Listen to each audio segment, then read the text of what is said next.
Proġett ta' triq li qed isir biswit iċ-ċentru ta' riżorsi Guardian Angel tal-Ħamrun fih dan il-kulleġġ San George Preka wassal għal erda ta' diversi siġar ta' żebbuġ.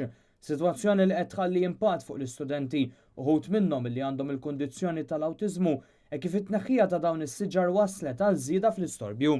Din kienet waħda mill-problemi li tkellmu dwarhom l-istudenti waqt edizzjoni ta' Ekoskola fil-Parlament b'żewġ studenti li talbu l-gvern jieħu azzjoni u jirrimedja din is-sitwazzjoni.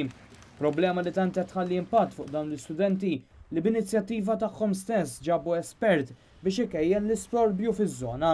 Minn dan l-istudju ħareġ li l-livell rakkomandat ta' 55 decibel tela għal livell ta' 75 decibel li biex wieħed jieħu idea u għall-istess livell ta' storbju li tagħmel vacuum cleaner.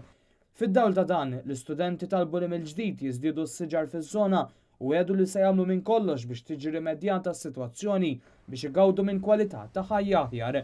Għad-diskors ta' dawn l-istudenti, id-Deputat Speaker Claudette Buttigieg irrispondiet dispjaċiru xokk fejn qalet li din hija sitwazzjoni inkwetanti u serja ħafna, waqt li appellat lill-Ministru responsabbli mill-Ambjent Jose Herrera biex jara li s-sitwazzjoni titranġa.